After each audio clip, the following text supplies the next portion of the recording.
Rick Overton, tell me about the very first time you ever did stand-up. I was in high school. Ooh. It was an assembly.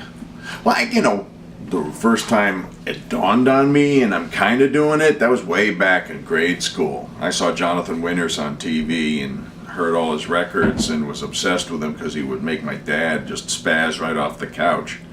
And I wanted a piece of that action. And so I would watch all the people that killed my dad. And my dad loved Peter Sellers. He loved Jonathan Winters and Bob Newhart. And those What did guys. your dad do? He was a jazz musician. He arranged for Thelonious Monk. Oh, wow. And so he was around comedians a lot.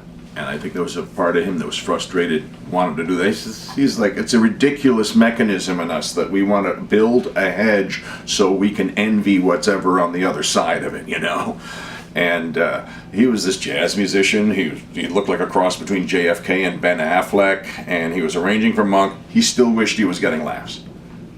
I guess that's the power of laughter, too. It's a mighty force. I figured it out in grade school. I got, my friends, the bullies back off. One girl starts looking at me with her head tilted, And it's like, oh, wow, this is really like a means by which to draw a lot of, a safety zone around you. And it's an in-your-bones addiction. The first time you heard a laugh so hard it rattled your skeleton a little bit, you're like, oh, my own fireworks show.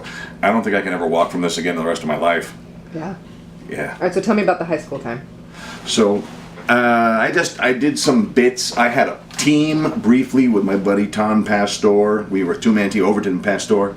And we would do sketches with sound effects, and we're in a helicopter, and we're doing these different things. And we did some assemblies and got some laughs.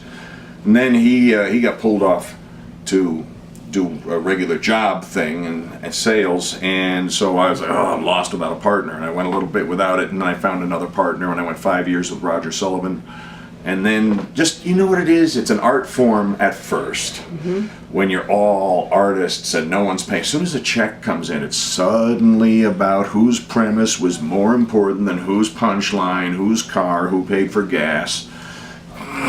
Just rips it apart because it's such a hard to define a 50-50 thing with a comedy team. And it broke it apart. So I went out on my own in 78. Okay. So I've been doing it about a little over 40 years. A little over 40 years. Do you ever get nervous anymore? No. I get a little nervous for set list, which is the good nervous, because that's time travel for me. Right. Nothing makes me want to hold the mic stand and think, save yourself like that. Nothing triggers that except for set list. But other than that, so your regular performances, even if you're trying new material, it's like you don't get nervous at all anymore? It's not the same thing. No? No, I think, it's not like your 100th fighter carrier landing won't feel like your first three no matter what you do the rest of your life. Do the laughs affect you the same way, though?